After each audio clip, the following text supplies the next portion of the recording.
Hey, hey, welcome, welcome. Marcela McBride here. I'm going to see if I can share this specifically to the event I created. I don't see how. Hey, Michelle, thank you for joining us. Could you do me the super big favor, if it's possible, to see if you could share this on the group page? I haven't figured out how to do that. So if somebody, the event page who actually created it, I can't seem to connect them. So if somebody could figure that out, that'd be awesome. Still having some tech joy with this experience. And of course, Facebook algorithms change like every other day. So as soon as we have it settled, it seems to shift. So welcome, welcome, ladies, walking the path of intention and desire and purpose. Coming to you live today from snowy Charlotte. You might have seen my vertical went horizontal video earlier. I was testing to see if I could do a live video out in the snow. It's gorgeous today. And this is a perfect time to go within. I know some sisters are joining us from California. Can't imagine that it's snowing out there. Hi, Heather. So I personally love warm weather, but when I finally allow myself to go into the winter time and get quiet and be by the fire, which I'm joining you by today, it becomes a really sacred time. So the time between winter solstice that happens in the middle of December, which Christmas was based off of, until spring equinox in mid-March is a really rich time for the sacred feminine principle within all of us, and not just in women, but also in men. This is the time that the ancients knew that we went within to plant the seeds of our desires that we would then harvest in the spring. And so this is a really wonderful time to be gathering together in sacred circle, and I'm excited for this 3-part video series. This is my first time doing a challenge. Oh, wow! Marcia's in Italy. Yay! God, I love Europe. We were there this summer on a sacred tour and absolutely fell in love with it. Well, first fell in love with it almost 22 years ago, my first trip over. And so I'm Marcela McBride, those of you that don't know me, and currently reside in Charlotte, North Carolina, where I have a private practice and a wellness center with my beloved John. We both have sacred work that we do there. And I lead women's groups, specifically women that are feeling desire and call to lead a life of purpose, to activate our deeper spiritual gifts and to live them more fully in the world. And what I'm going to be discussing today are the first 3 pillars of the 8 pillars of the priestess path that I teach, the mystic priestess path. And I'm going to start off with answering the question, what's a priestess? Because we don't really know, in large part, our culture, our tradition, our modern day life doesn't have much of a context for a priestess. And so I'm going to start with that. And I'm going to go through the first 3 of the pillars, and I'll read the pillar to you and then give you some examples from my own personal life, from the women that are walking the initiatory path, and examples I've seen them uncover and reveal for themselves, walking this powerful path of self-awakening. And then I'll give you an opportunity to join me for a 9-week series that's starting into this month that's going to dive into these pillars much more deeply if it feels aligned for you to join us. And some of the ladies joining today have already said yes, so I'm thrilled for that. So, starting first with the question, what is a priestess? And so I'd like for you to go back with me a couple thousand years ago before the rise of the Roman Catholic Church. And at that time, and specifically in Western Europe is what I'll speak of right now, because that's the lineage line that's most alive in my life now, and for many of the women that I'm leading. We were, as women in the village, we were much more connected to the natural world. We were of earth-based spirituality. Wiccan, pagan, Druid, Celtic is a lot of the culture that I pull from. Incredibly powerful and wise people that knew that the necessity of connecting with the natural world was, the natural world was their church. This was the place that they feel deeply connected to the divine. They communed with her on a regular basis. They saw the earth as the feminine principle to be honored and revered, to be treated with deep care, that this was a relationship, that the earth is this living, breathing organism that gives us life. This hasn't changed, but our relationship to it has. And so at that time too, these cultures would believe that the sky represented the masculine principle. Ooh, the color just changed when I put my arm over there. That's cool. And so Father Sky, this is also Native American earth-based belief system as well. The sky is the masculine principle. And they believed everything worked in balance in the natural world. And this is so incredibly important now, because this way of viewing the world, this way of viewing our spirituality, this way of viewing men and women as equal partners in necessity in this life, in this spiritual path, started to fall away when the Roman Catholic Church started to teach that God was an external principle, something outside of us, and we needed a priest or to go to a church to access it.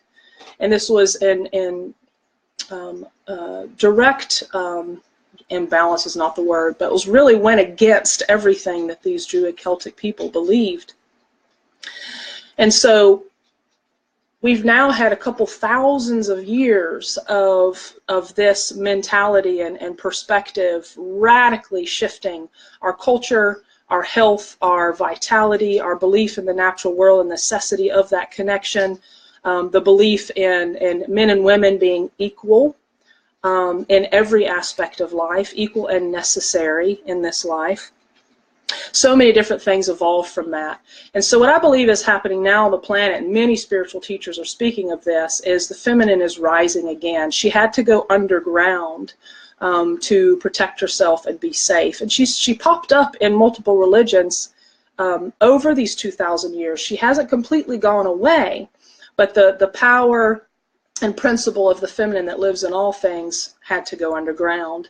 She is rising again because we are needing the sacred feminine principle to come back in balance again with the masculine, because it's time.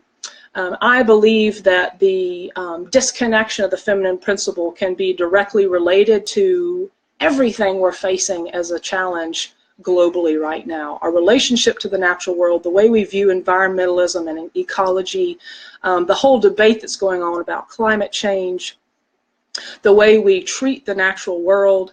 We've been in a cycle of taking way too many natural resources in this consumerism society for so long that we've become so disconnected from the fact that, you know, the earth is a limited supply.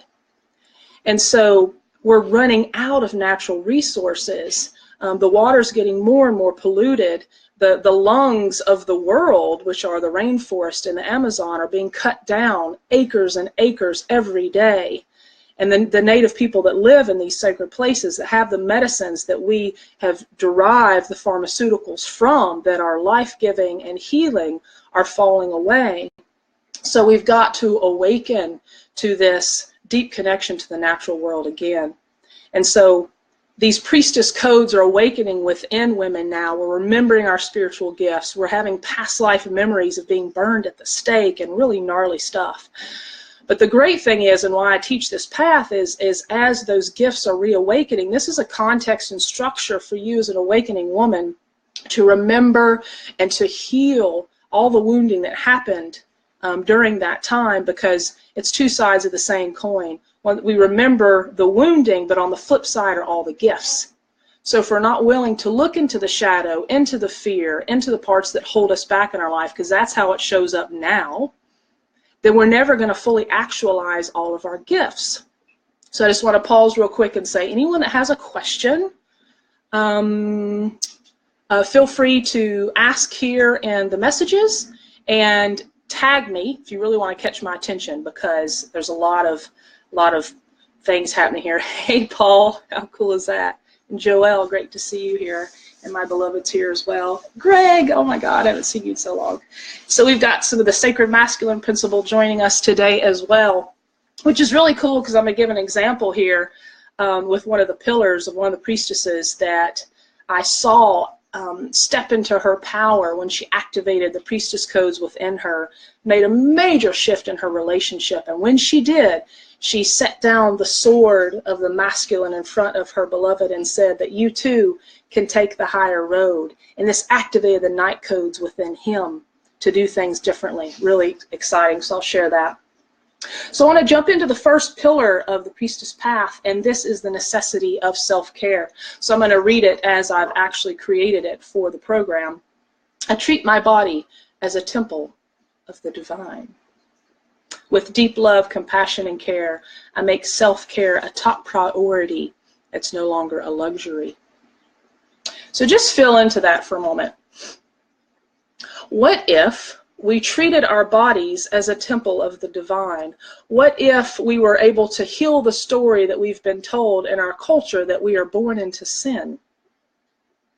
What if we allow that to melt away and believe that we're actually all created in the image of God, Goddess, the divine, the creator itself? Just to ask a probing question, why would something with such incredible divine intelligence, love, and compassion in the world that I believe the divine is, create something of sin? Does that make sense to you? No, it does not. And I'm here to tell you, I wholeheartedly believe that there's no way we could be born into sin when we are of the divine itself. And so even if you don't go to church and really believe these religious principles consciously, they're in the subconscious, they're in the unconscious of our culture because it's been so deeply ingrained for thousands of years. And so even for those of us that didn't necessarily grow up in a regular church, we went to a couple of different ones throughout my childhood and teenage years. That came much later, though. The beginning of my church started in the natural world up in the foothills of North Carolina. And so this is an opportunity for us to heal on a really deep level, because how would your life be different if you treated your body as a temple? Just feel into that. Do you think you would take care of yourself better? Do you think you'd eat the foods that you know are nourishing? Do you think that you would awaken every day feeling love for yourself? Do you think that love for yourself would extend out into everything that you do? Could you imagine that the fear and anger and anxiety that I feel that so many people walk with these days would melt away at the belief that it's possible that you are a spark of God, that you are a child of that divine essence? And the other cool thing is that I teach in this path is the necessity of waking to our ability to create our lives. And so that's a whole other piece that comes out of this work. That's an ongoing process, because that's something else that we've been trained to believe, is that we don't have control over any of this. That there's a lot of crazy stuff happening in our lives that we're in response mode. We just react, react, react. So another big piece of this path is awakening to the power within to create our desires. And not just our desires. I'm not talking about like coming from a selfish perspective, because anyone that's called to this path has a pure heart. And so you want to be of service. You want to give your gifts fully. You want to inspire people. You want to be on purpose. I really believe that. But you've got to get you get to fall back in love with yourself as we were as children. Because as young children, we know what we want. We ask for it. We fall asleep when we're tired. We wake up when we're awake. When we're hungry, we go ask for food. It's pretty basic stuff, right? Until that original innocence is lost. And so we do go back into those original wounds and we heal those to shift our relationship with our past. And from the shamanic perspective, it is absolutely possible to shift the past now. I know it sounds crazy, because it's like, well, if it already happened, how is that even possible? But we're holding the past within us. So the past only exists within us. And so when we do the work to heal the stories and to go into what happened, when our original innocence was lost, what I call the original wound, then radical shifts happen throughout our lives. Our relationships change, our core relationships with ourselves, with our family of origin, the families we were born into, all shift. And so that's the power of treating our bodies as a temple. And so my own personal example of when I did not live as if my body was a temple I'll give the example of really launching my business for the first time about 8 years ago when we first moved to Charlotte. I was so focused on creating this thing because I am someone that must create my purpose in the world through a purposeful business and really make money doing what I love because I feel it's our divine right to do so. But I was doing it all in the masculine principle. I was forcing and overworking and not exercising anymore. I gained quite a bit of weight. I was starting to feel pain in my body. I got migraine headaches. I stopped dancing, which is one of the things that brings me great joy and exercise. And it just kind of spiraled into really becoming disconnected from my body. And so once I really awakened to the fact that I had to start taking care of myself and pay attention, I started to realize that the necessity of really treating this body as a temple, because I was the channel for my work. So I had to keep my channel free and clear. Much of my work is channeled through the divine, and I know that because when I write these things out, that's not my mind thinking about it, it just comes through, and this is a lot of what mediumship and intuitive work's about. So just as a little personal example of that. So continuing on here to the second pillar. So I just shifted this one because I wanted to release one of the words that didn't quite resonate anymore. So I set boundaries with love and clarity. Boundaries. I respect my own energy and keep clean relationships with others who respect my boundaries. So this is a big old kahuna, y'all, because who learned boundary setting growing up? Yeah, I don't know many people that did. And why is boundary setting important? So as recovering good girls, as recovering caretakers, as recovering women and men who our desire to be of service meant that we overgive in relationship. That's all stuff that gets to heal. So I like to say recovering because it's a constant process, you know, and you can use whatever word you want. That works for me because I don't feel like we necessarily arrive in this place where we've got it all figured out, because I see this is a spiral path. Starhawk talks a lot about this and has written quite a bit about it, a very embodied priestess in the world. She's one of the ones that really set the anchor for this work a couple decades back. She talks about this being a spiral path, that we're not living in a linear way. And I like to see our spiritual unfoldment as layers of an onion. So if you think about peeling away layers of an onion, when we first start to peel away the top layer, that's all the initial belief system that we've been carrying, that we don't have control in our lives. And I want to talk about control as in not a control and power over, but as in a co-creative dance with the divine and creating of our lives. And so as we continue to peel back those layers, we reveal another part of our divine essence. And every time we can release and heal these aspects, we open to more love, we open to more joy, we open to more prosperity. And I believe joy is our birthright. I believe it's the essence that we came into the world with, and it's a necessary component in our creation process. And Abraham Hicks talks about this a lot. And I know it can be so challenging to come from a place of joy when you're suffering. And I get that.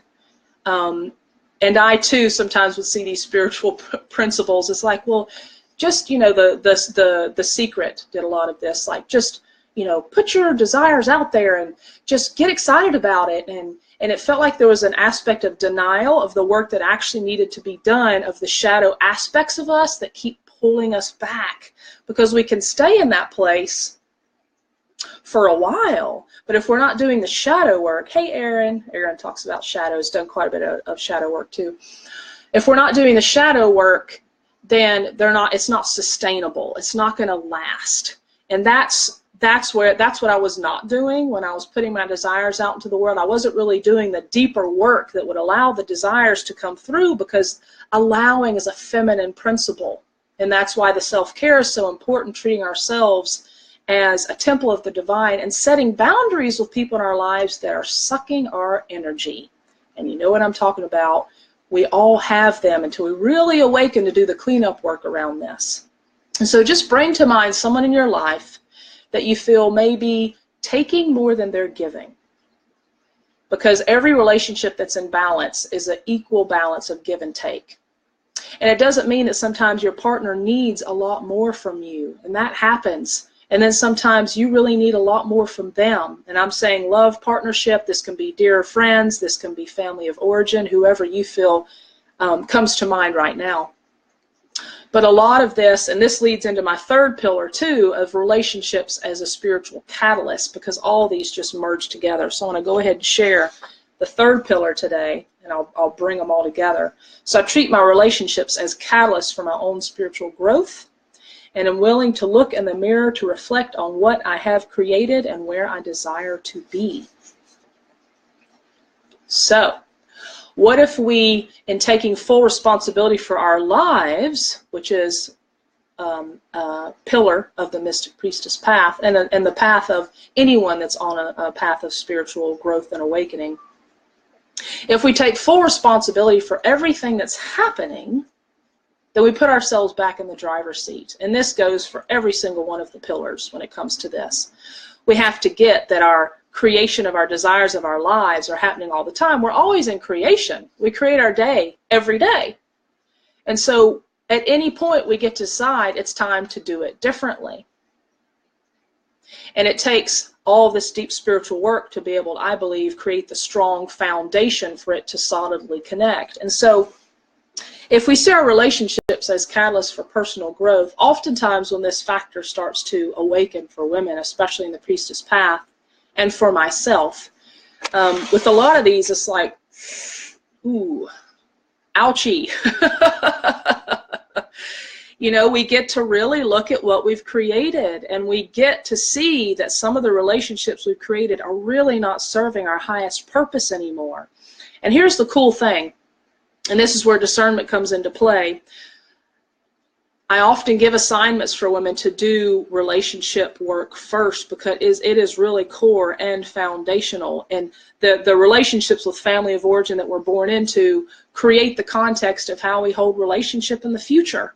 And so if we have relationships with our father, mother, siblings anymore or not, still the way we hold the relationship is happening within us, just the way we hold the past as well.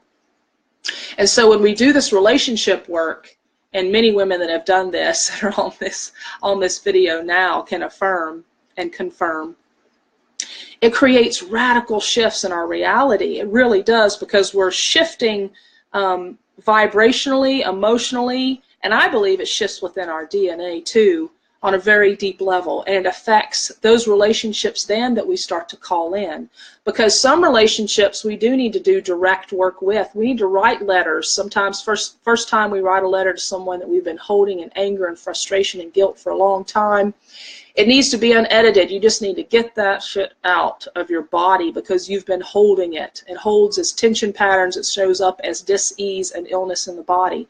So that's often the first stage, and then you let it sit. And then you come back and potentially rewrite the letter that you may send, or this may just be a letter that you keep for yourself. And then a resource I highly recommend is Colin Tipping with RadicalForgiveness.com. He's got lots of great resources of doing self-forgiveness and radical forgiveness work for yourself and another. Powerful resources to implement. So that's just a little assignment for you, possibility and opportunity to take on today. So bringing this all together now, this is being the first three pillars of the path, and why it's such a necessity. Over the years of stepping into this work, it takes time. We must be gentle with ourselves. When we are awakening, a big piece that we get to heal is all of the frustration of it not being the way we want it to be. You know, we're just all on this spiritual journey together. Planet Earth is the cool place to be right now. When I was in Hawaii back in November, I got to swim with dolphins in the wild for the first time, and it was life-changing. And I've now been connecting more with star beings and ETs, which I can officially say out loud now. I avoided that for a very long time because it was just too weird and out there for me. But now their message is coming through so strong that there are nations of people living in other times and spaces and galaxies that want to support us in our evolution. They have incredible technology to share with us. It's coming through a lot of humans now. Tesla is one of them. The ability to communicate telepathically, the ability to live in multiple worlds at one time. That's all cool shamanic stuff that I won't go into right now.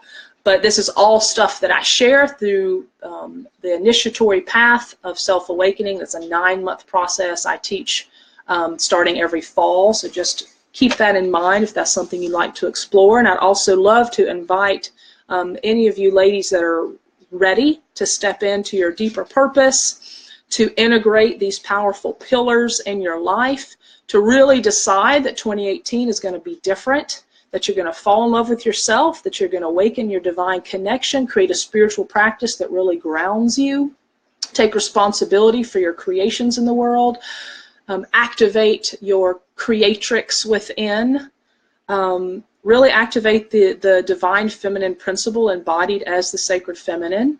I want to invite you to pop on over to my website, marcelamcbride.com. We'll share all the details of this 9-week process I'm going to be teaching that starts the end of this month on the 31st. But this week I'm doing this 3-part series. This is one of 3. Second one's tomorrow at noon. I'll be talking about the next 3 pillars. The last one's Friday at noon. I'll talk about the last 2 and give more examples and some downloaded messages as they come through.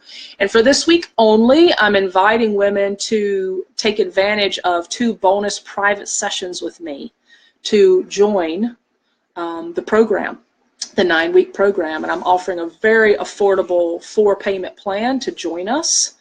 And the sooner you start that payment plan, the easier it'll be to be able to do the 4-pay. So I have to shift down to 3 once we get closer to the date.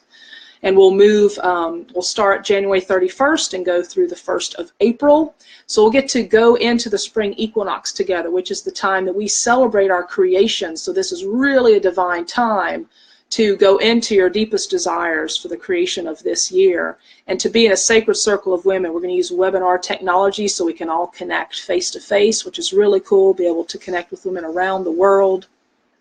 Go deep into these principles, receive support, and those 2 private sessions are basically the cost of the whole program itself, pretty close, along with a 4-part meditation CD and workbook that I've created. You'll get a copy of.